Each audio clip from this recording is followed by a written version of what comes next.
Goeiedag vriende, man, pa, werknemer, werkgewer, vriend, kollega. Hoe gaan dit vandag met jou? Ons wil aanneem dat dit eintlik met ons almal goed gaan op hierdie stadium.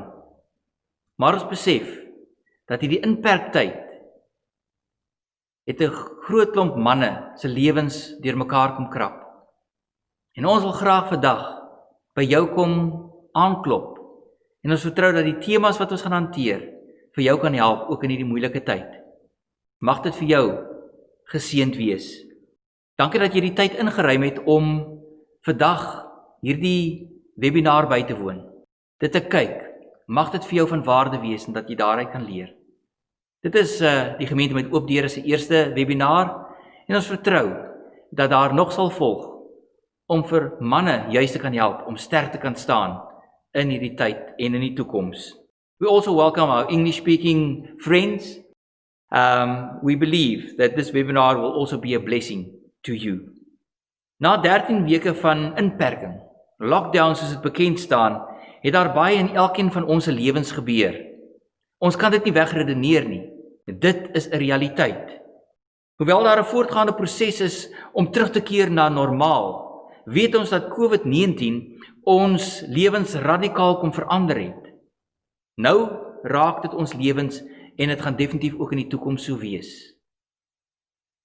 En hoe nader ons aan die punt kom om terug te keer na normaal, weet ons dat geleerders vir ons sê, dit gaan nie weer so wees nie. Ons moet ons gereed maak vir 'n nuwe normaal.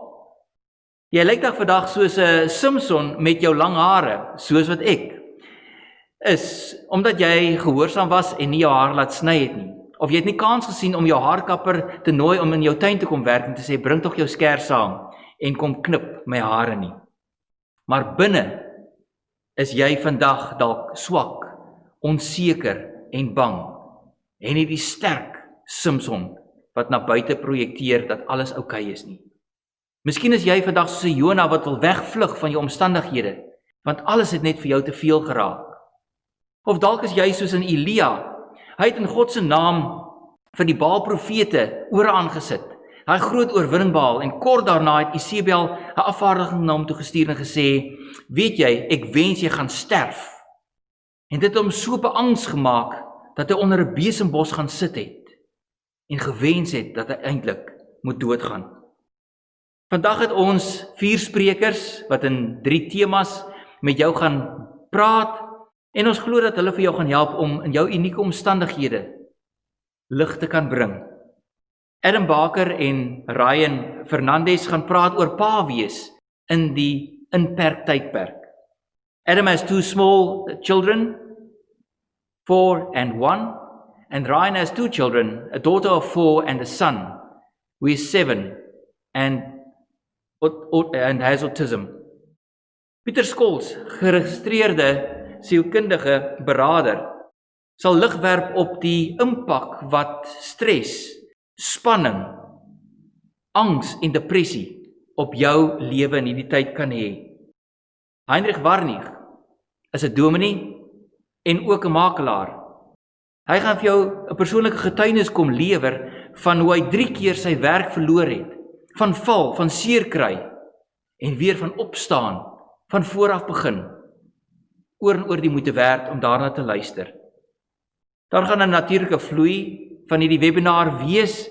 Nadat ons geopen het met gebed, gaan ons oor na 'n lof en aanbidding saam met ons begeleidingsgroep. En dan gaan ons eerste sprekers aan die woord kom. En tussen al die sprekers is daar 'n oorgangslied, 'n vloeilied wat gespeel gaan word. Dit is vir jou geleentheid om gou nog 'n koppie koffie te gaan kry, om weer bene te rek en dan gereed te maak vir die volgende spreker. Ons moedig jou aan, hou 'n papier en pen byderhand, want sodra daar 'n vraag by jou ontstaan vanuit hierdie aanbiedings, dat jy dit kan neerskrywe en dat ons hierdie aanbiedings, dat jy dit jou die e-pos inligting gaan gee van daardie spreker, sodat jy persoonlik met hulle kan praat. Ons wil graag met jou so gou as moontlik, indien dit moontlik is in die volgende week, met jou te kan kontak maak en die antwoorde kan teruggee. Weereens baie welkom by hierdie webinaar aangebied deur die gemeente met oop deure. Mag dit vir jou en vir almal wat luister 'n blessing wees. Kom ons bid saam. Here God, as manne kom ons vandag na U met hierdie versigtiging. Here, wees ons genadig. Sien ons raak in ons eie omstandighede. Met sekeres van ons gaan dit goed. Die lig skyn helder. Die omstandighede het ons nie kom versmoor nie. Maar ons besef ook, Here, dat die uitdagings wat hierdie inperktyd en die COVID-19 pandemie oor ons laat spoel het ons in angs, depressie, in vrees, in pyn en in lyding kom laat. Ons bid, Here, dat U elke man nou sal kom aanraak in hierdie volgende uur en 'n half. Mag hulle weet, U is God, wat deur die Gees by hulle is, en hulle wil begelei en ondersteun, om man in die huis te wees vir sy vrou, om pa te wees van die kinders, om 'n werknemer te wees wat staande bly ten spyte van die druk, om 'n werkgewer te wees wat deur die moeilike omstandighede nog 'n besigheid of 'n onderneming bestuur, om vriende vir mekaar te wees in hierdie tyd, om kollegas te wees wat mekaar eerder sal ondersteun as om mekaar af te druk ondertoe. Here, ons wil vandag saam met Josua kom sê, ons en ons huis, ons sal die Here dien. En dit vra partykeer uitdagings om ons te bring by die punt op ons knieë, om te besef, U is nog altyd daar. U seën vir ons. U los ons nooit alleen nie. Kom en word verheerlik in hierdie saam kyk en luister na hierdie webinaar. Mag ons opgeskerp word, sharpened up vir die lewe wat vir ons voorlê. Dit bid ons in die naam van die Vader en die Seun en die Heilige Gees. Amen.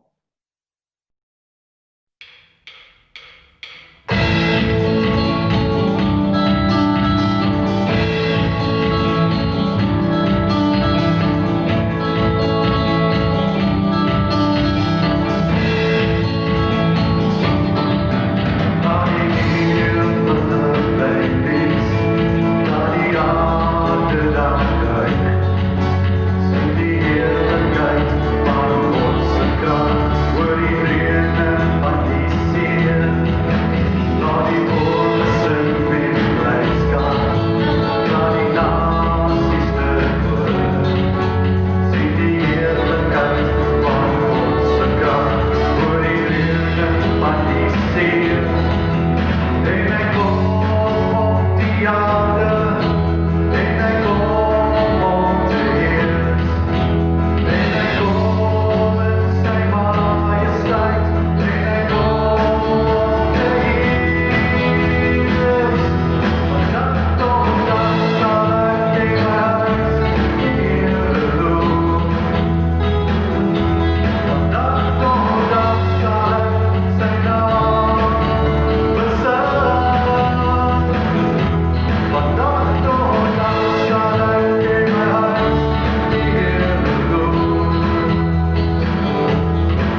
All right, thanks Ryan for joining us. Everyone, this is my good friend Ryan Fernandez. I've known Ryan for what feels like a lifetime. We go really far back, I think all the way to high school. I always joke that Ryan is firstly my cricket coach, secondly my friend, but I think I was such a bad cricket player, you just had to be my friend. So Ryan and I've also had the privilege of working together. He's one of my brothers in arms when it comes to ministry. Blessed to serve alongside of him as a youth pastor for a couple of years, and then work on the same staff together. And so Ryan is just one of those guys that is full of information, full of wisdom, a real dear friend of mine, and also a great father. And so that's why I thought, let's have a chat with Ryan today. Let's see and pick his brain a little bit on what it is to be a dad in lockdown. And I'm convinced that Ryan is going to have a lot of great wisdom for us. So I'm going to hand over to Ryan. He's going to introduce himself a little bit further. And thank you, Ryan, for joining us today.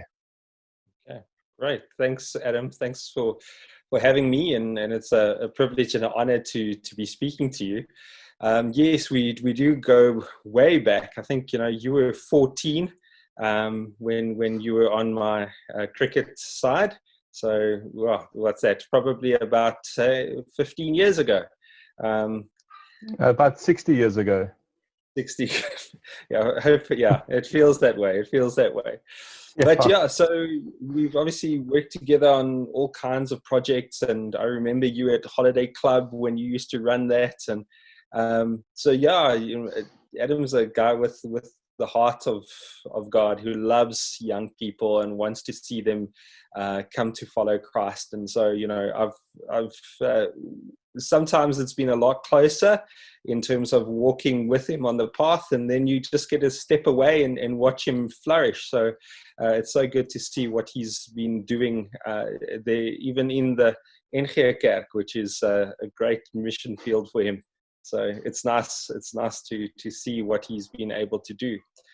So currently, I've been in ministry for was in ministry for 8 years. I've now gone back into the corporate world, in corporate leadership development. So do lots of training for different companies. But ultimately, my first identity is found in Christ, and so I'm a Christ follower. But then I've also got the wonderful privilege of being able to be a father and a husband. And so I've got a wife, Tracy, and she's a chartered accountant. And so she's, my strength, especially during this kind of time. Then I've got a little guy called James, and James looks a lot like Stephen Kitsoff and almost the same size at the age of 7. Almost. He's a splitting image. And James is even more special than that. He has a condition called autism, and he's 7 years old. He's still what they call nonverbal. And so he has a lot of behaviors that we have to deal with. And being under lockdown during this time has been even more challenging than what we normally face. And I think we'll go into that a little bit later. But he's also got a little sister, and so his sister's now turning 4 next month. But she is a firecracker. She is a drama queen. She's so intense. And James is very, very chill. He's very relaxed. But his sister, she's from a different planet. So that's pretty much my family setup, and that's really my core function, being a dad and a husband, within my family. Thanks, Ryan. You're right. You should definitely get a paternity test there to see if Stephen Kitsoff is not perhaps James's dad. He definitely is the splitting image. It's actually quite scary. It's such a good kid. James, he is lovable. I love that kid. He is just such a great guy.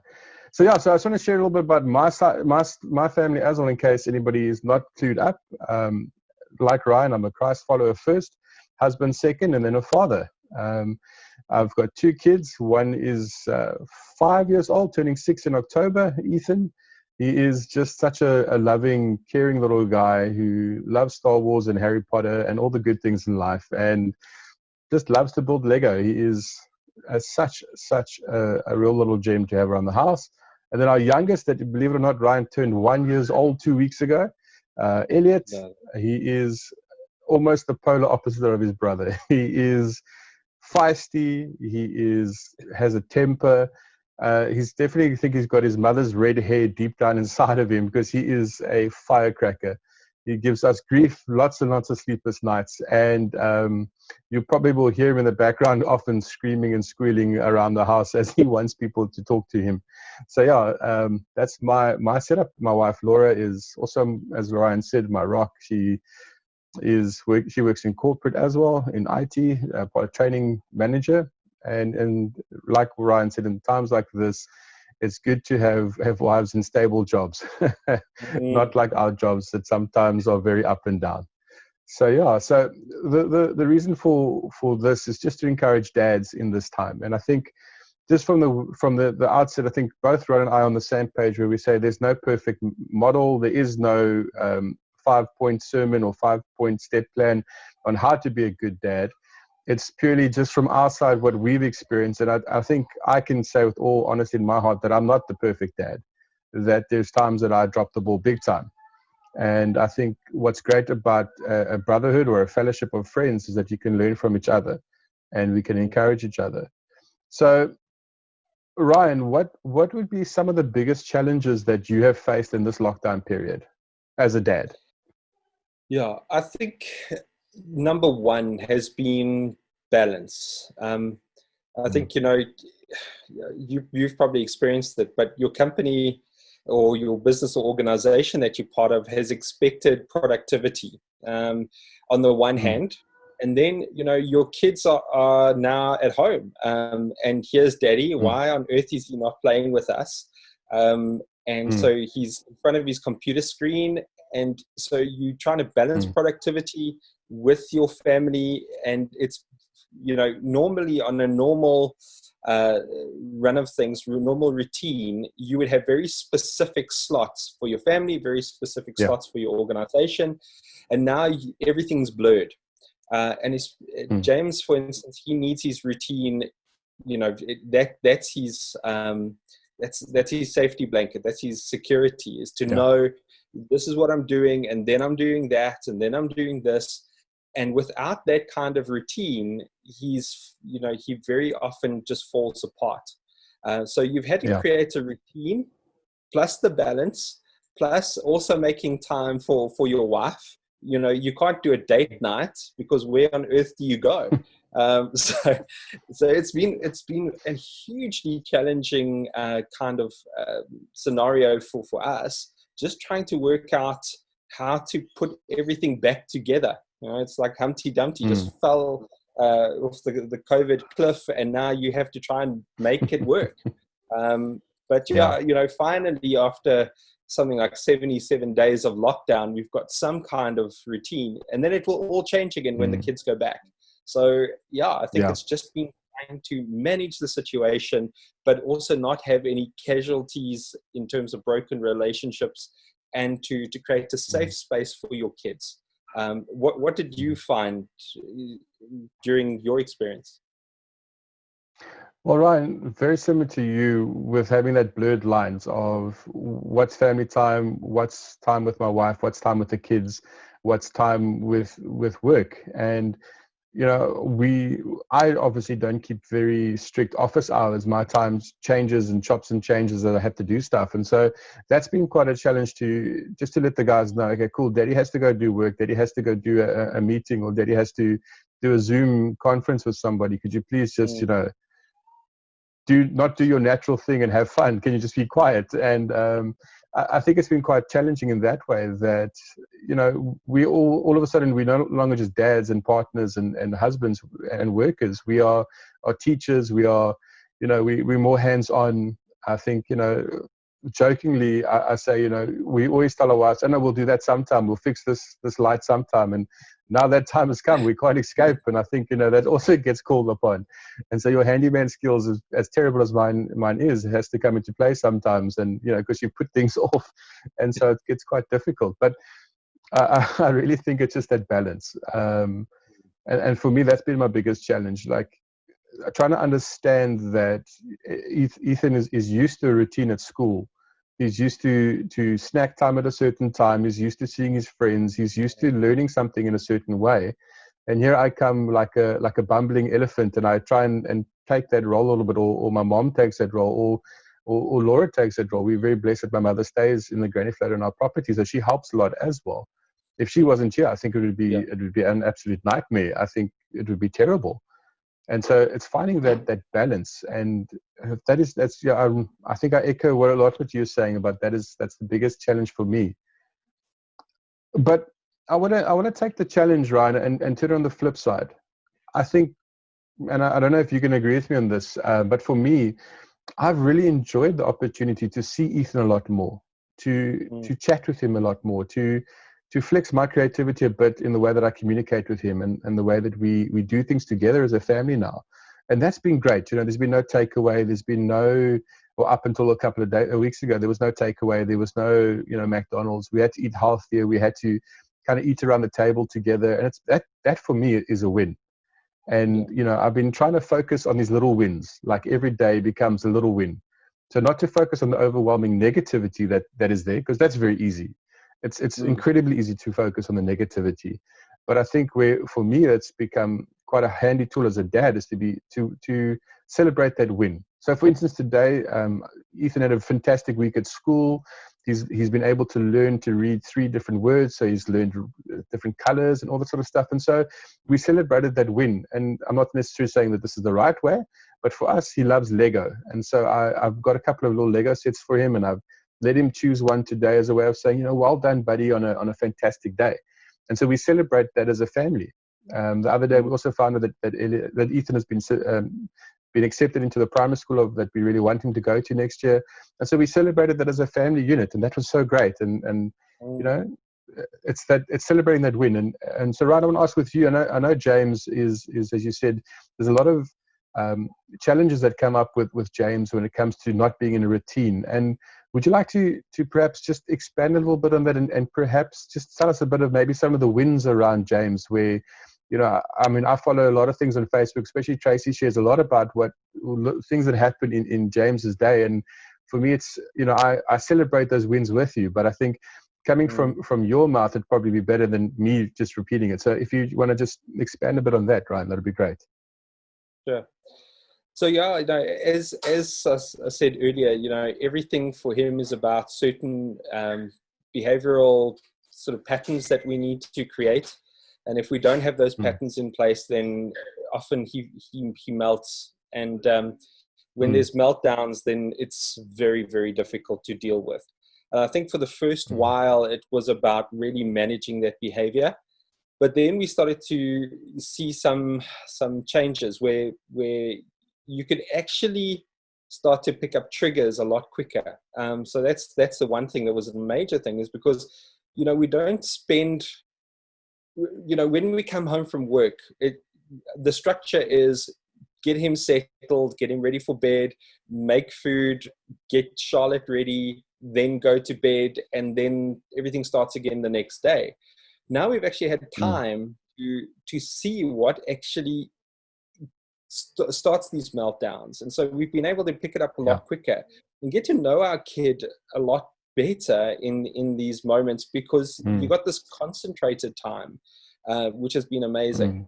The other thing about James is that he doesn't always acknowledge what's around him. So context is a massive thing for him to try and understand. So, his sister has been in his life now for close to 4 years, and very seldom has he really even acknowledged her presence. But over the last while, during lockdown, it's been absolutely incredible, is that they're jumping on the trampoline together. So she saw that he enjoyed it, and she would then jump on the trampoline with him, and he wouldn't need his dad to jump with him. He would actually have his sister. And in that moment, you start to tear up, because now they're starting to build a relationship where there was no relationship. To the point where one night, so every night, either Tracy or myself has to lie with him in bed, just so that he can have some kind of safety or feel secure enough that he can then fall asleep. And one night we were about to go and lie next to him, and then my daughter marches down the passage, opens the door, switches off the light, and she sits with him. Now, for a 3-year-old to have that kind of intuition and that kind of courage to just go in there and do it, blew our minds. Sure. And you can see, you know, it's something so beautiful. But if she didn't have that lockdown time with him to understand how he works, we wouldn't have had that moment. So, you know, lockdown has come with a lot of pain for a lot of people. I mean, you know, we were leaning in a lot to a psychologist, and we had therapists on hand, and we had teachers literally on Zoom call every single day. But, you know, we leaned into them a lot. And so they taught us a lot. And the psychologist said, you know, especially during lockdown, we were all in different boats facing different storms. And so our storm was trying to how to deal with James and that kind of thing. Other people are dealing with things like losing their job or losing commission or other very, very serious storms. You know, although we separate, we're all almost together. We're facing some kind of storm. And I think that makes you more compassionate, more empathetic. And so have you guys been facing any storms there, young man? Yeah, well, I mean, I think we've been very blessed. I will be honest. I don't think we have faced as many serious storms as a lot of people. We've obviously had a little mini storms where schooling and stuff like that, but in the greater scheme of life, it's actually really not that big. And so we've been very blessed to kind of not have to worry about too many storms. Laura's had to work from home, and luckily her company's allowed her to work full-time from home, so that's been great. I've been blessed in our congregation, so I haven't had to do anything. I can still work from home. You know, that's been great. And I think we've been very blessed, and I'm very mindful of that we are not in the same boat as a lot of people. And but we have had some challenges with Elliot trying to get into a sleeping routine, and you know, it's very difficult when you don't have much energy because your child is awake most of the night, and you know, so we're finding things like that to be challenging. But as I said earlier, it's about those wins, and I think we've been very blessed with being able to notify and to see the wins every day. You touched on it that, you know, a lot of dads are in different boats. You know, some may have lost work, some may have lost income, some may have lost commission, some may have to go into work and they don't know how to deal with coming home every night, you know, with the stress of the situation. And for me, I think this is where I think maybe we must just bring all the sort of ends together and wrap up by saying that I think, you know, no matter what's going on, your job as a dad is very important. And I think it's difficult when you lose sort of a part of your character, or a part of, I don't want to say ego, but a part of your makeup. You know, you do this sort of work, or you're known for this sort of thing, and now that's probably not there anymore, or you now have to stay at home. And I think for me, I went through a time a couple of years ago where I was laid off, and I didn't have a stable income, and you know, I had to hustle to make ends meet from my side. And I remember feeling quite like, sure, how can I be a dad, and how can I be a father, how can I be a husband, how can I be the head of the home in a situation like this? And God really said to me, no, you don't have to be the certain thing. Just remember, you're a child of God, that you are my son, and I will provide for you. And you need to just love your family. You need to do the best that you can, but not take out what's going on in your life out on them. And for me, that was for me such a great opportunity to realize that, you know what, it's not Ethan's fault that I wasn't working. It's not my wife's fault that I didn't have a job. It wasn't even my fault. But it was a situational thing that was going on. And I could have got really down, and I could have got, you know, very, very angry with everybody. But I think for me, that was a very blessed time, because I got to spend more time with Ethan growing up. I got to spend time doing something that I never got to do before. And that for me was great. And so I think what I would like to say, challenge the fathers and dads out there today is look at this time as a gift that you have with your kids. I think you don't often get to spend 77 days, or how many of the days it is, with your family, and still get to have some time with them. And I think for me, that's been a real blessing of this. And I don't know if you want to echo any of that, Ryan, before we wrap up. Yeah, I think, that's the thing is, so often we're on that wheel, and the wheel becomes our security. And so, we find meaning in being busy. We find meaning in you swapping different roles. And I think, the break has made us go, okay, so without this wheel, who the heck are we?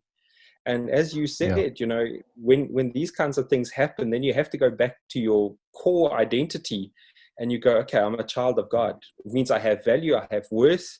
God has given me a purpose and a plan. I might not know what the purpose or the plan is right now, but I do know of the God who creates purposes and plans.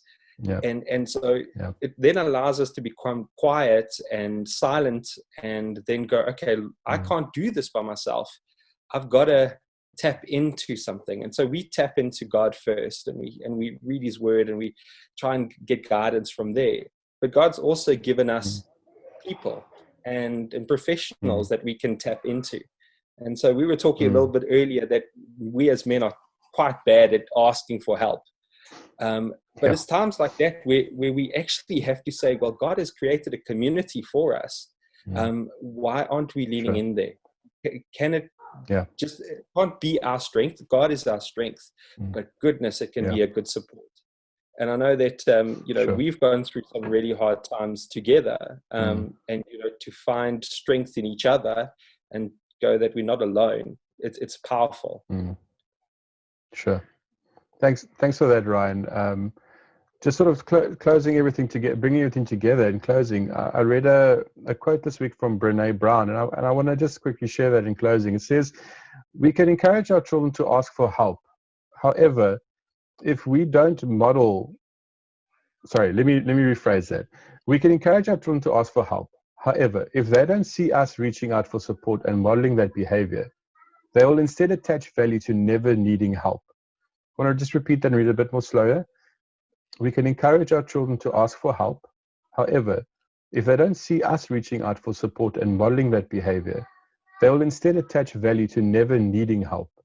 And for me, that quote just sort of just hit me between the eyes. And we tell our kids, if you need help with anything, you must ask somebody. If you're in trouble, ask somebody. If something is going wrong, you must speak to somebody. Yet if I, as a dad, don't even model that to my child, then he thinks that being strong is being quiet and keeping it all in ourselves. And what Ryan said just there about asking, reaching out to a friend, reaching out to your pastor, reaching out to the minister at church, phone the Heidekoppie, phone whoever you confide in, that this is, if our kids don't see this, if they see us not doing something like this, I think they then are going to not do it themselves when they're older. And I think as a dad, if my son's in trouble, my heart is that he will come to me and ask for help. And I'm sure, Ryan, you're also the same. Absolutely. Yeah, we create a safe space for our kids. Are we creating a safe space for ourselves? We can't give if we're not getting.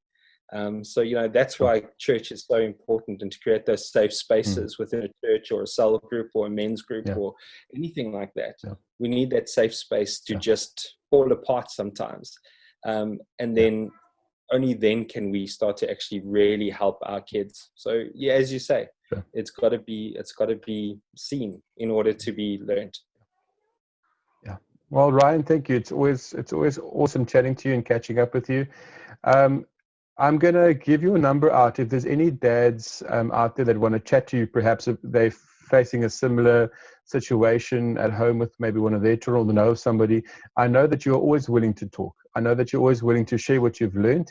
And so I'm going to share your number with them if they need it. And I'm sure if anyone phones, you will give them a big welcome. And I know your Afrikaans is amazing, so you'll make everyone feel comfortable as well. But once again, Ryan, thanks so much for chatting with me. And I'm sure someone has picked out something out of this conversation that's helpful to them. So thanks a lot, buddy. Thanks so much, Bad. It's lovely speaking to you. Hey? Alles van die beste, meneer. Baie dankie.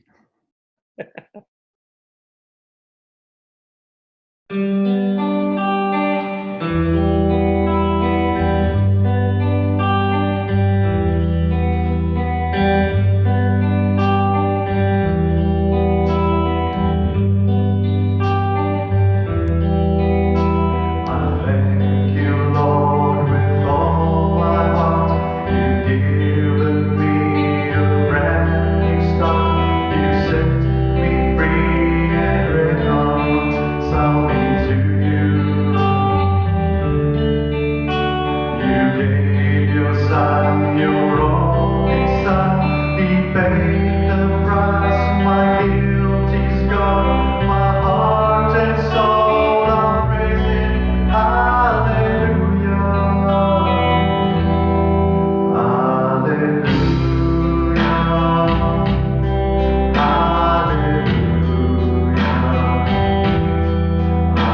wil net baie dankie sê vir die geleentheid wat ek het om met u te praat vandag rondom die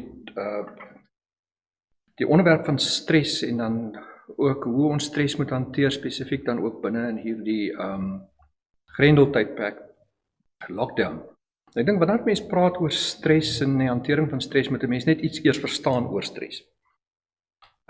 Stres, daar's 'n amptelike definisie. Daar is dan 4 basiese tipes van stres, daar's 3 stadiums van stres en dan is daar sekere rooi ligte. So dit is die eerste gedeelte. Die tweede gedeelte sal ons praat dan meer oor die hantering of hoe hanteer ek stres. Vergewe tog as ek 'n bietjie Engels praat hier en daar, want die terminologie in die sielkunde is maar meerendeels dan Engels as dit kom by die onderwerp. Nou stres, die definisie is it's an unpleasant emotional experience that threatens or is perceived to threaten one's well-being, thereby taxing your coping abilities. 4 basiese tipes van stres: frustrasie, konflik is die tweede, derde is change, verandering, Ek dink verandering veroorsaak onsekerheid en dit is waar ons nou is ook in hierdie tyd. 'n Mens doen nie goed met onsekerheid nie. Ons hou daarvan om te weet wat gaan gebeur, tipe van dit gee vir ons 'n gevoel van beheer. So change, verandering is dan 'n stresser en dan die vierde en die laaste ding is natuurlik druk. Nou as ons praat oor die fases van stres, dan is daar 3 fases. Die eerste fase is die alarmfase, tweede fase is wat hulle noem resistance, derde fase is jou uitbrandingsfase. Nou die alarmfase is eintlik maar 'n normale fase. Wat gebeur as jy besief of jy ervaar die een of ander vorm van stres en jou senuweestelsel wat uit 2 komponente bestaan, gaan dan basies aktiveer, die een komponent gaan aanskakel en jou liggaam begin onmiddellik om streshormone vry te stel om jou dan nou in staat te stel om te veg of te vlug. Nou dit is normaal en wanneer hierdie stresser dan nou geoorkom is of afgehandel is, dan is die ander komponent van die senuweestelsel veronderstel om in te skop, wat dan nou weer 'n toestand van emosionele ekwilibrium moet bring. Die probleem kom eintlik dan in by fase 2, as jy sou oorgaan soontoe, wat in die resistance fase is. Dit is eintlik waar hierdie stressor bly bestaan, die senuweestelsel bly geaktiveer, die stresshormone word konstant vrygestel en die senuweestelsel keer nie terug na 'n toestand van ekwilibrium nie. Wat dan beteken dat jy sal noodwendig oorgaan na die derde fase van stres toe, wat dan, soos ek gesê, die exhaustion, die uitbrandingsfase is, want 'n mens kan net dink as jou senuweestelsel die hele tyd geaktiveer is, dat 'n geweldige klomp energie van jou liggaam vra en op die ou uiteinde, dan kan jy net eenvoudig nie langer meer hierdie stressor eintlik hanteer nie, en ons het dan eintlik maar te doen met 'n system collapse waar jou hele immuunstelsel eintlik gecompromise word en dan kry dit dat mense begin baie vatbaar raak vir siektes, allerhande fisiese siektes, maar natuurlik ook psigiese goed, waar mense dan begin angsversteurings en ook dikwels dan depressie ontwikkel. So streshantering moet 'n mens dan probeer om nie by fase 1 verby te gaan nie, want as jy na fase 2 en 3 toe gaan, dan begin beweeg jy na 'n punt toe waar dit uiteindelik gaan uitloop dan op patologie, het sy fisies of psigies. Nou, as ons net dan kan kyk na die rooi ligte, waarskuwingstekens, wat dan gewoonlik dan vir jou 'n indikasie moet gee dat jy reeds in fase 2 of 3 dalk selfs kan wees. Die eerste een is natuurlik disruption of basic biological functions. Jou eetpatrone, jou slaappatrone, jou libido, dit is gewoonlik 'n verstoring in daai patrone wat vir jou eerste waarskuwingsteken is. 'n Verlies aan motivering, jy verloor jou dryfkrag, jy verloor jou energie. Negatiewe emosionele prosesse, dinge soos jy sommer net hartseer, jy voel down, jy weet jy's negatief, jy's geïrriteerd, jy's gefrustreerd. Die 5de ding is spoorkognitiewe prosesse. Jou konsentrasie is nie meer goed nie, jou geheue is nie goed nie, jy begin soort van half besluiteloos te raak. En dan 6stens is spierspasmas. Die spiere begin gaan in 'n spasma, met daai klomp streshormone wat na die spiere toe gaan, begin hierdie spiere nou in 'n spasma inraak. En dan ook nog maar dinge soos maagprobleme, hartkloppings, jou immuunstelsel wat nie goed is, jy kry kort-infeksies. Die voorlaaste ding is natuurlik ook dat jy begin voel, maar jy het probleme met, selfs in jou geestelike lewe, jy sukkel om met die Here te kontak te maak. Jy voel vir jou die Here is ver van jou af, en dit laat jou dan ook in 'n mate weer dan skuldig ook voel. Jy voel half hopeloos, hulpeloos. Laaste ding is maar probleme in jou verhoudings. Gewoonlik as 'n mens so in fase 2 of 3 van die stres is, dan is dit maar so dat 'n mens se verhoudings dan ook daaronder begin ly. Maar jy is eintlik uit kontak uit met jouself, met God en met mense. Dit is dan die eerste gedeelte van die aanbieding. Die tweede gedeelte gaan dan nou meer dan oor die hantering dan nou van stres. Ek dink Dit is belangrik om daarop te let dat omdat stres jy weet 'n fisieke en 'n psigiese komponent het, dat 'n mens dan ook by streshantering eintlik basies albei van hierdie komponente of hierdie fakulteite sou aanspreek. Nou ja, die vraag is, hoe doen 'n mens dit? En dan dit daar is die konsep van resilience wat belangrik is. Wat is resilience? Resilience verwys basies na mental toughness, om dit so uit te druk.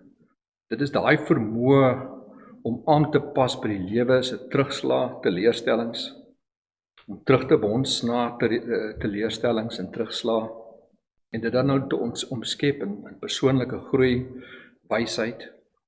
Mense wat nie resilient is nie, is dan dikwels mense wat hulle self dan sien as slagoffers, hulpelose slagoffers van 'n situasie, en dan uiteindelik ook vir hulle dan nou maar, jy weet, verlaat op disfunksionele eintlik ontvlugtingstegnieke, goede soos drankmisbruik en hulle misbruik pornografie selfs dikwels. So die vraag is, resilience, raak 'n mens so gebore, iets wat jy kan ontwikkel? Party mense is sekerlik van nature meer resilient as ander, maar nou is dit ook so, die onderwerp is baie nagevors, en dat 'n mens dan ook sekere dinge kan doen om eintlik hierdie vlakke te verhoog. Daar is dan twee basiese konstrukte of konsepte wat 'n mens net vinnig aan moet aandag gee voor ons nou by die praktiese wenke kom.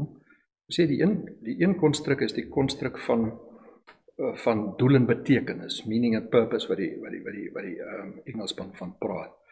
En dit is dat 'n mens die vermoë kan ontwikkel, of mense wat resilient is, die vermoë moet ontwikkel om te verstaan daar's 'n doel.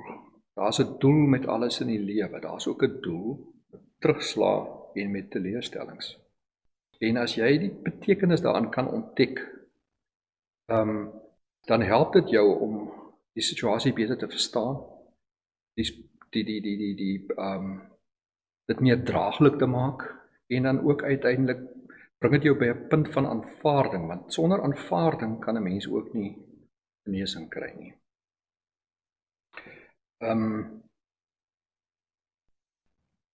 Ek dink die ding is dan ook, om net af te sluit met die doel en die betekenis, is dat 'n mens moet verstaan dat die lewe het terugslag en teleurstellings, daar's 'n doel met dit. Paulus praat daarvan in die woord, as hy sê, jy weet dat hierdie goed is, trials and tribulations, nee, wat dan nou karakter bou, dit bou geloof, kompassie, jy weet, dinge wat jy andersins nie sou ontwikkel het, as dit nie was vir terugslag en vir teleurstellings nie.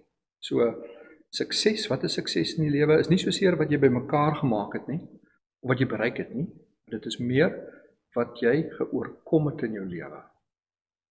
En dit is dan ook maar wat hierdie ding is 'n bedreiging, maar ons moet dit dan miskien eerder sien as 'n challenge, in steede van 'n bedreiging. Ja, so die doel en die betekenis is dan daai vermoë, soos ek gesê het, dit is die manier hoe ons na hierdie situasie gaan kyk ook, jy weet, sien ons dit as 'n bedreiging, of sien ons dit as 'n challenge, as 'n geleentheid. Maar dis nie dit waarna jy kyk nie, maar dis dit wat jy sien, wat eintlik dan belangrik is. Die tweede konsep of konstruk waarby ek graag net wil vinnig stil staan, is die, wat in Engels bekend staan as die freedom of will, vryheid van wil. Jy weet, en dit is so dat geen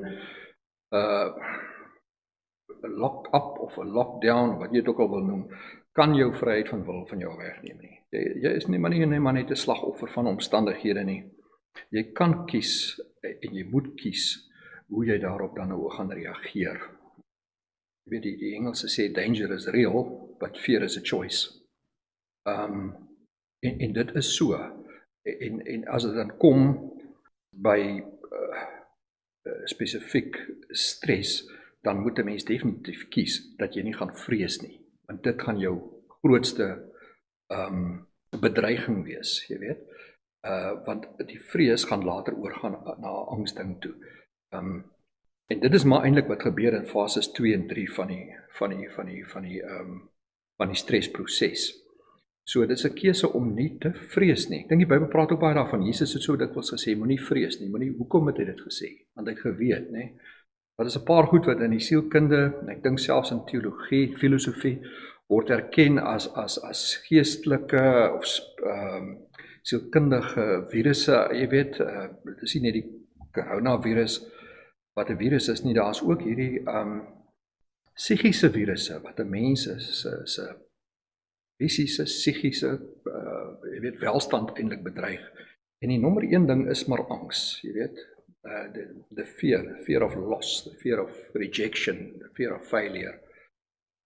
Die tweede ding is dan die ding van twyfel en wanhoop, despair and doubt. En dan die derde ding is dan maar die ding van skuldgevoelens en skaamheid. Hierdie goed ondermyn 'n mens se psigiese gesondheid en sal jou geestelike gesondheid ondermyn. So die belangrike ding is om nie toe te laat dat daar nou twyfel begin inkom. Jy weet as 'n mens hierdie wat as gesprekke met jou begin hou. So dan wanneer twyfel inkom en wanneer die twyfel dan nou inkom, dan begin hierdie ding momentum kry en later gaan dit dan oor na angs toe en dan sit jy met die probleem. En as jy dan nog jou immuunstelsel nou eintlik ook nie meer werk soos hy werk nie, dan staan jy natuurlik ook die kans om maklike fisies siek te raak.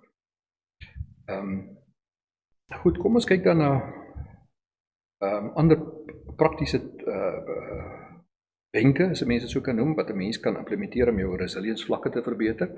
En die eerste ding is, soos hulle sê, get connected, voorkom isolasie en eensaamheid. Reik uit na ander, laat jouself ondersteun. Intimacy drives away anxiety. Jy weet, hoe meer connected jy is met jouself, met ander en met God, jy weet, dit gee 'n gevoel van geborgenheid en dit eintlik verdryf angs. Vir my mense wat baie negatief is, dominerend, fanatiese mense, nou ja, wat is 'n fanatic?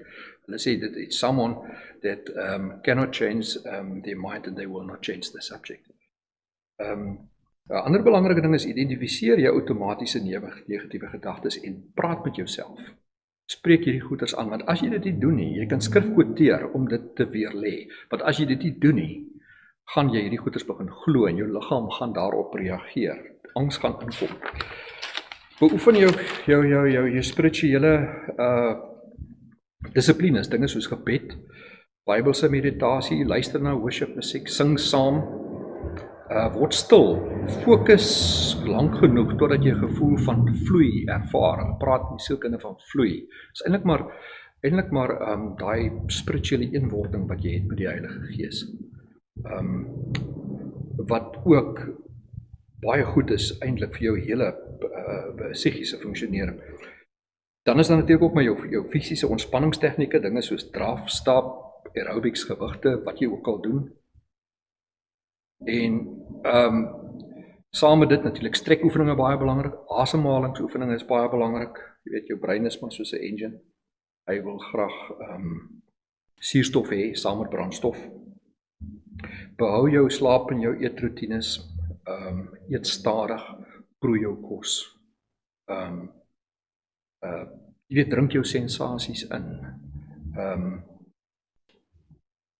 Proteïen aanvullings, miskien vitamien, mineraal aanvullings, spesifiek jou magnesium, jou B12, vitamine B12, groep van vitamines en dan jou omega 3. Is baie belangrik vir die funksionering van jou senuweestelsel. Skep, jy weet, die God skep en ons moet ook skep, doen iets, kunswerk, handewerk, naaldwerk, houtwerk, wat jy ook al wil doen. Party mense skryf, is nie 'n sleg idee om 'n joernaal by te hou nie, want so bly jy in kontak met jou eie emosies, jou eie gevoelens en jy ventileer ook, wat belangrik is. Stel vir jouself doelwitte elke dag, dat vir jou voel jy bereik iets. Behou struktuur en roetine in jou dag. Wissel aktiwiteite af. En leer uit jou vorige ondervindinge. Ek meen, wat het jy in die verlede gedoen? In soortgelyke situasies. Jy weet, om oor dit te kom. Begin lag, kry humor. Jy weet, want humor is soos hulle sê, is internal jogging. So kry iets, maak dit 'n bietjie ligter as wat dit is. Speel is belangrik, die brein wil nooit ophou speel nie. Speel met klein kinders, honde, jou maat, wat ook al. Musiek is baie belangrik, luister na musiek wat jy geniet. En, want geniet musiek is heart-to-heart communication, nie? Musiek praat nie met jou intellek nie. Musiek praat met jou emosies, en dit is dan terapeuties. En dan die heel laaste dingetjie, as jy voel jy is nou regtig in die moeilikheid, en jy kom nie lekker, hierdie angsding maak toe op jou, is gaan sien iemand, gaan sien jou dokter, gaan sien 'n terapeut, kry hulp, laat jouself ondersteun. Baie dankie vir julle tyd.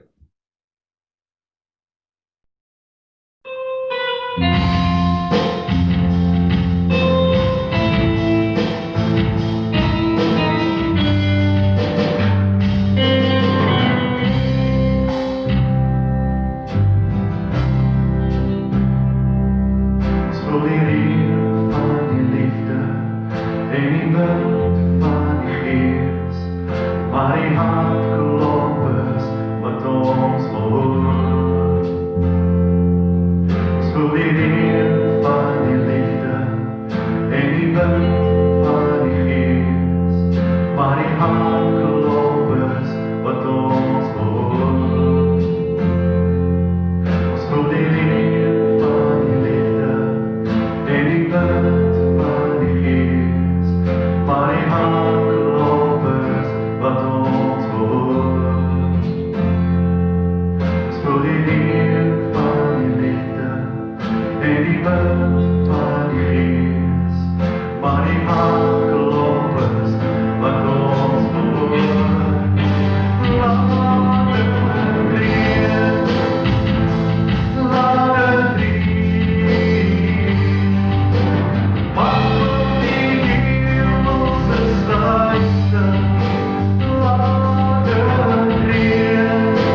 Dominee Anton, baie dankie vir die geleentheid om met u en met almal wat saam vandag met ons is te gesels oor wie ek is, wat ek doen. Ek is 'n finansiële adviseur, maar ek is ook 'n predikant in die NG Kerk. Baie jare gelede toe ek in Eysterplaat predikant was, het 'n finansiële adviseur my kom besoek om vir my 'n finansiële ontleding te doen en vir my gevra, hoekom dink ek is dit nodig? En ek het bietjie gesukkel. Later het ek besef, in deur die jare het ek het besef, dat gaan eintlik oor die wees en die weduwee, want dis die woorde wat daardie vrou daardie dag gebruik het. Ek wil vir u 'n prentjie wys, so 'n paar prentjies wat een van ons kollegas toe ek in bestuur was, vir ons gewys het, om dalk op 'n eenvoudige manier te verstaan waaroor dit gaan. Hy het 'n streepie, u gaan dit sien, 'n streepie oor 'n bladsy dat ons as paas, as gesinne, begin met eintlik niks finansiëel. En dan het ons 'n begeerte om tog iewers eendag uit te kom en ons, as ons jonkers dink ons nie daaraan nie, maar eintlik is ons almal op pad na aftrede toe. Maar op pad na aftrede toe moet ons gesin begelei en ons moet vir hulle help en ons moet ons familie en ons kinders teen hierdie heuwel uitstoot, dat ons finansiëel die mas kan opkom. Maar dan gebeur daar dinge, life-changing events, en dit kan so maklik gebeur, dat ons as pa, of een van ons gesin in 'n motorongeluk is, of iets oorkom, en ons raak permanent ongeskik, ons kan nie meer werk nie. Of ons gaan op vroeë aftrede. Of dit gebeur, en dit gebeur nou in die grendeltyd, of soos ons praat van lockdown, dat ons begin hoor dat mense wat ons ken is dood. Ons almal weet die dood kan gebeur, maar dit kan ook met my as pa van 'n huishouding gebeur. En as een van hierdie dinge gebeur, my dood dalk, ongeskiktheid dalk vroeëre aftrede, dat ek nie vir my gesin kan sorg nie. En dan het ek iemand nodig wat vir my kan instaan. En dis waar die finansiële adviseur in enige huishouding inkom, om te kom help, sit en beplan, wat indien pa iets oorkom, ma iets oorkom, wie kan vir ons help? En dan kom die versekeringsmaatskappye en hulle kom sê, ons wil help, ons sal die risiko vir jou help dra. Ons neem jou plek oor om hierdie familie te vat, tot waar ook al die termyn is wat jy saam met jou finansiële adviseur beplan. Dit is in kort eintlik wat ons doen. Mens sal nou vir u 'n volledige uiteensetting kon gee van wat is holistiese finansiële beplanning, maar ek wil dit nou nie vandag doen nie.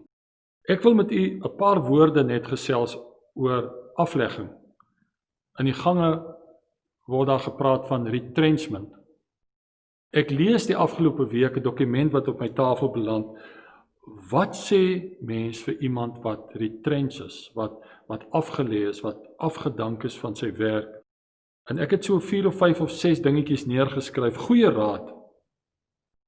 Moet nooit aflegging persoonlik neem nie. Kry onmiddellik jou CV weer op datum. Hersien hom en kry hom uit daar buite. Dink nie oor u loopbaan, dink nie oor die beroep, dink nie oor wie u is, wat u kan doen. Kry jou gesin rondom 'n tafel en sny julle huishoudelike begroting. En as ek dit sê, dan dink ek aan al die kaarte wat ons beursies vol is. Miskien moet ons die kaarte dan begin opknip. Stel 'n finansiële adviseur aan wat saam met jou hierdie moeilike pad gaan loop. En daar is een ding wat ek baie bekommerd oor is, ek sien mense wil onmiddellik hulle hand op hulle pensioengeld of op hulle voorsorgveld kry en dit benut want hulle kry nou swaar. Hulle sal eendag weer regmaak. Goeie raad, laat staan die pensioengeld. Moenie daaraan raak nie. Skuif eerder die pensioengeld of die uitreaniteitgeld as dit dan nie kan nie na 'n bewaringsfonds toe. Beplan vir die interim waarmee u nou besig is en maak seker dat u aflegging in plek is. Mens wil eintlik sê sekuriteit vir aflegging. Maar kom ek laat staan vir 'n oomblik die versekeringsdeel. Kom ek sê vir u, wie is ek eintlik? Ek is iemand wat in 1983 begin het as predikant in NG Kerk Uisterplaat. En binne 'n paar jaar, binne 5 jaar, was die gemeente in sulke finansiële probleme, want dit is 'n gemeenskap wat finansiëel nie baie sterk is nie, en het ons 'n tuisnywerheid in ons kerksaal begin, en vir 2 jaar het ons die gemeente aan die gang gehou. In 1990 het ek en my staande mag kollega predikant geword van 2 gemeentes met 5 eredienste op 'n dag. Binne 2 jaar daarna moes ek noodgedwonge 'n tentmaker word. Ek is eintlik afgelê, ek is eintlik retrench. Ek moes toe in 2000 te missie vat. Maar van 1991 tot 92 waar ek 'n tentmaker was en in 'n kommissieomgewing gaan werk het, want dit was half die enigste beroep wat kon inval by die predikantsberoep, waar jy gereedelik altyd beskikbaar moet wees. Raak ek takbestuurder, en in 2000, 3 maande nadat ek die missie ontvang by die kerk, gaan ek deur die 4de retrenchment, en ek oorleef dit nie, en ek word afgelê, en ek is sonder werk. En ek word 'n makelaar, vir 2 jaar 'n makelaar, gaan werk vir 'n groot versekeringsmaatskappy, en binne 'n jaar 'n volgende aflegging. Dis nie lekker nie. Dis nie maklik nie. Dis ontsettend moeilik. In 2003 keer ek terug tot die bediening, voltyds, maar wel in die APK, want dis waar ek kon werk kry, in Namibië. Kom terug Suid-Afrika toe, bedank later, en is weer beroepbaar in die NG Kerk vanaf 2020, hierdie jaar. Reeds weer 'n finansiële adviseur, want dit is wat my moet help om die skip op die water te hou. En wat doen ek nou? Ek doen 3 goed. Ek verkoop hout. Ek is 'n senior finansiële adviseur, en Sondag preek ek 'n gemeentes waar ek die geleentheid kry. En dit gaan goed, want ek het 3 werke. Dinge kan nie skeefloop nie. In OW, grendeltyd, lockdown. Vir 2 maande kan ek die hout verkoop nie. Vir 2 maande kan ek nie bemark nie. Vir 2 maande kan ek nie meer preek nie. Terwyl 'n ou tot eer van God wil leef, en terwyl jy vir jou eie huishouding finansiële stabiliteit daar wil kry. En skielik is die 20 ton hout wat hierdie maand verkoop moet word, is daar niks verkoop nie. En skielik is die 8 of 16 kliënte wat jy hierdie maand moet sien, kon jy nie sien nie. En skielik kan jy nie Sondagoggend vroeg opstaan en ry na 'n gemeente in die platteland om die woord te gaan bedien nie, want dis lockdown. Ek wil vir u terugneem na 1992. Die dag toe Uisterplaat gemeente agtergekom het, hulle planne vir die toekoms gaan nie werk nie. Die eenwording van 5 gemeentes in die ring van Kaapstad gaan nie gebeur nie. Dominee, jy moet vir jou 'n ander werk kry asseblief so gou as moontlik. Die eerste tentmaker in die Kaap. As ek eerlik moet wees, het ek oor die jare al kwaader en kwaader geword. Op daardie stadium was dit nogal iets waarvan ek gehou het, want ek hou van nuwe goed, ek hou van nuwe goed probeer, en ek hou van uitdagings. Dit was 'n avontuur wat voorgelê het. Maar latere jare het ek daarna teruggekyk en het ek besef, ek was eintlik ontsaglik kwaad vir die kerk.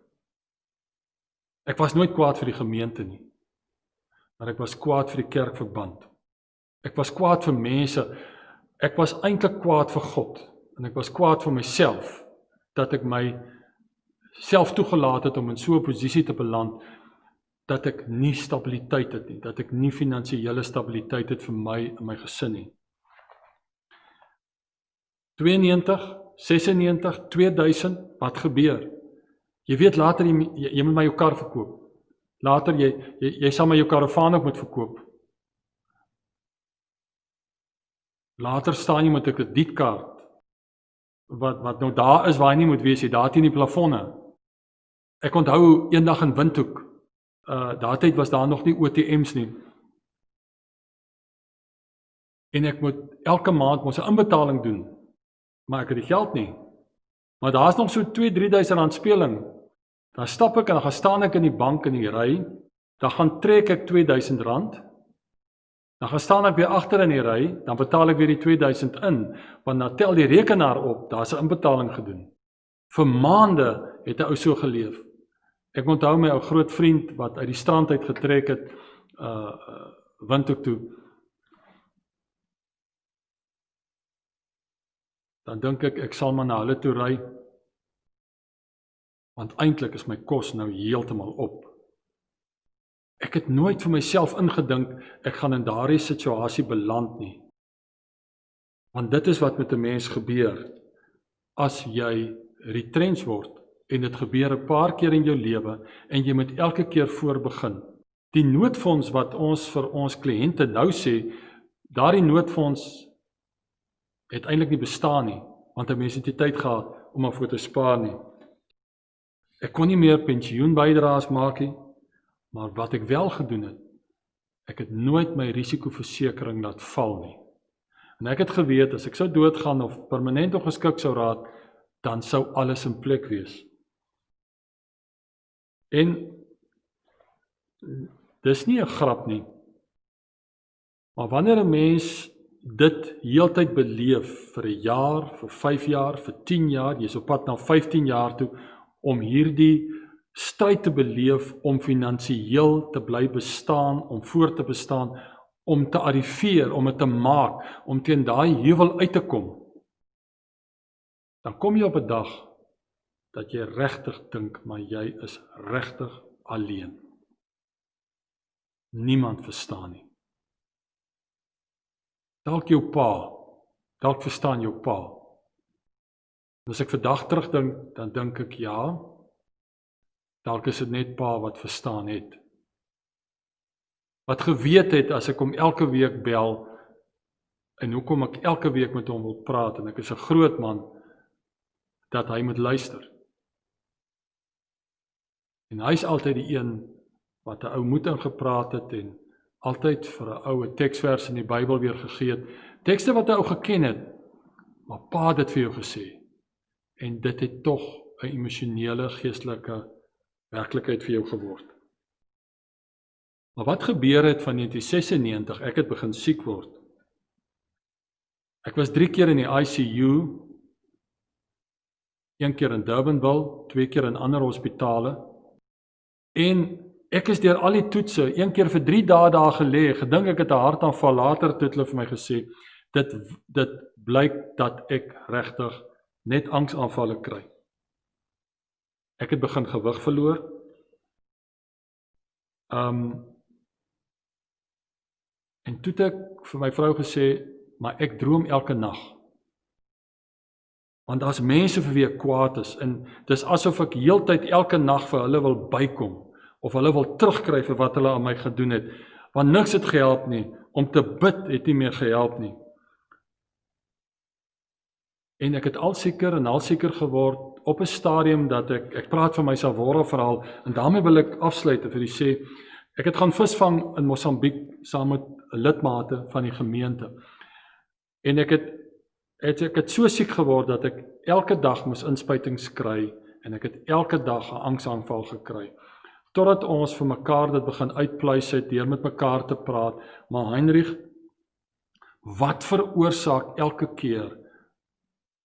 En toe het ek later agtergekom, met hulp, deur gebed, dis dinge wat in my onderbewussyn is.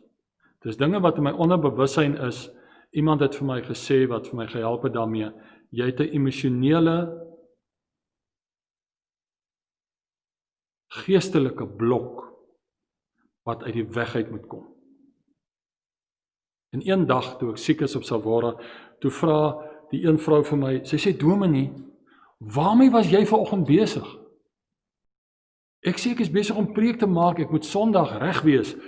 Sy sê, waaroor het jy preek gemaak? Ek sê, man, ek sukkel al vir die afgelope 10, 12 jaar om die spesifieke preek klaar te kry, en ek het besluit, hier by die vakansie gaan ek tyd hê en ek gaan hom klaar kry. Sy sê vir my, met watter tekste is jy besig? En ek gaan haal my Bybel, en ek lees vir haar die volgende. Matteus 18, vers 21 en 22. Toe kom Petrus na hom en sê, Here, hoe dikwels sal my broer teen my sondig en ek hom vergewe? Tot 7 maal toe? Jesus antwoord hom, ek sê vir jou, nie tot 7 maal toe nie, maar tot 70 maal 7 toe.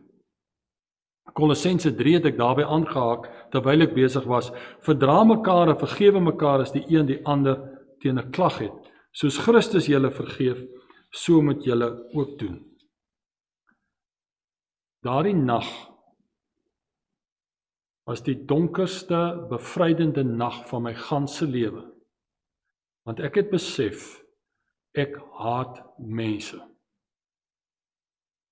Ek het mense nie vergewe nie. Ek het myself nog nooit vergewe vir al die verkeerd van die verlede nie. En ek het daardie nag bely soos nog nooit in my lewe nie. En daardie nag, vir die eerste keer in my lewe, het ek gevoel, hoe voel dit, as pyn uit jou lewe gee pad. En van 2011 tot 2020 is ek gesond. En nou, wat doen ek nou? Ek kom af op Eksodus 16 vers 35 en die kinders van Israel het die manna 40 jaar lank geëet, het die manna 40 jaar lank geëet, totdat hulle in 'n bewoonde land gekom het. En ek het begin besef, ek moet lewe vir 'n dag vir 'n dag.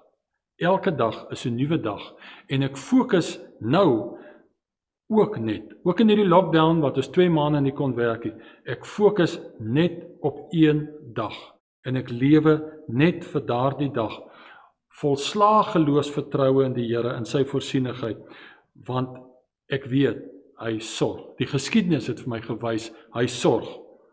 En ek besef, ek moet versigtig wees om nooit te spog as die Here vir my sorg nie. Om altyd te onthou, dis net genade. Wie is ek? Net 'n nederige kind van hom met afhanklikheid. Gaan leef dit nou, vandag, elke dag, en u sal sien, u sal reg wees môreoggend as die manna weer daar is.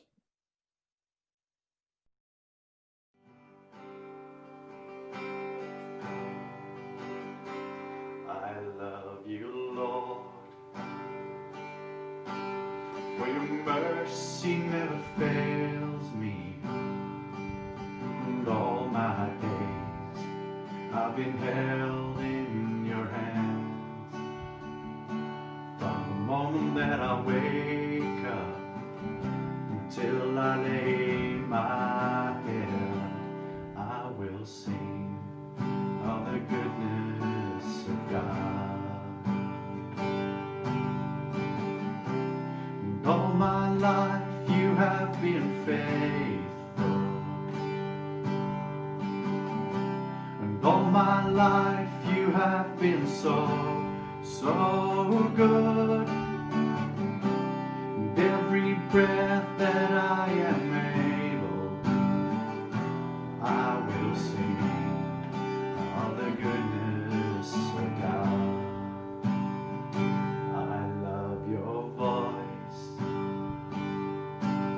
You have led me through the fire, in darkest night. You were close like no other. I've known you as a father. I've known you as a friend. And I have lived in the goodness of God. And all my life you have been faithful. And all my life you have been so good. And every breath that I am able, oh, I will sing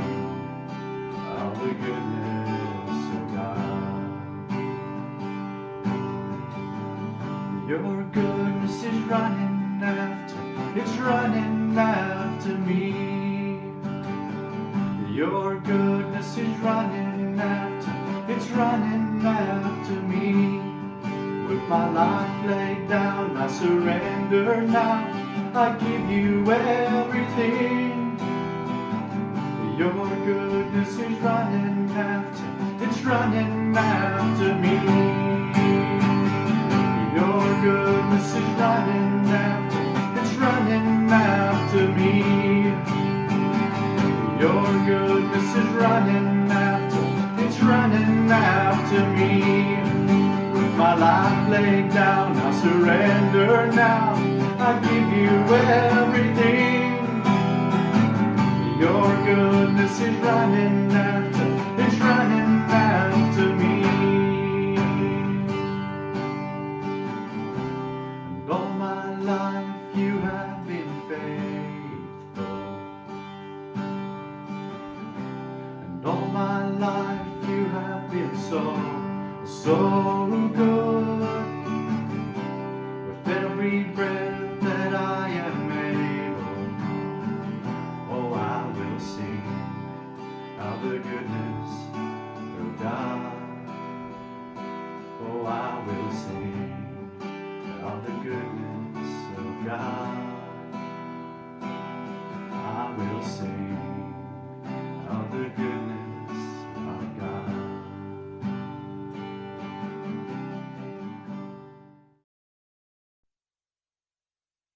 Vriende, baie dankie dat jy bly kyk het en dat jy saam op reis was. Ons vertrou dat hier vir jou kosbare waarhede oopgebreek is om jou te help in hierdie inperktydperk. Net om ter opsomming, ons het eers geluister na Adam en Ryan wat gepraat het oor pa wees in hierdie inperktydperk.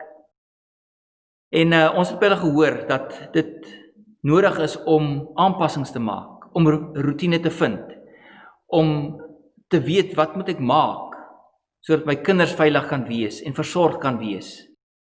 Dis onnatuurlik ook in die huis vir die kinders, wat uit 'n roetine geneem is. En ons glo dat hulle vir julle gehelp het met praktiese raad, hoe om vorentoe te kan kyk, sodat ook in jou huis rustiger en beter kan gaan. Daarna het ons na Pieter Scholtz geluister, sielkundige beraader, en hy het vir ons gewys daarop oor die impak wat angs, vrese, depressie op ons elkeen kan hê. Hy het vir ons die roete gewys hoe om dit te identifiseer as dit oor jou begin spoel. En voordat dit te laat is, moedig ons jou aan, klop by hom aan, gaan soek hulp. Daar is hulp beskikbaar om jou te kan help om weer op jou voete te kan staan en vorentoe te kan kyk. En Heinrich het vir ons afgesluit met 'n persoonlike getuienis van groot verliese wat jy gely het en weer van opstaan en die seker wete dat die Here deur alles by hom en sy gesin was. Ek hoop dit gaan vir jou van waarde wees en dat die Here jou sal seën as man, as pa, as vriend, kollega, werkgewer of werknemer. Ontvang dan ook nou God se seën vir die pad vorentoe. Die Here is voor jou om die pad vir jou gelyk te maak. Die Here is agter jou om die aanvalle van die bose af te weer. Die Here is onder jou om jou te dra in tye wat dit regtig moeilik gaan, soos nou. Die Here is rondom jou om jou te beskerm. Die Here is langs jou om jou in sy arms toe te vou. Die Here is bokant jou om jou te seën. En die Here is binne jou om jou te lei deur sy Heilige Gees, vandag, môre en tot in ewigheid. Amen.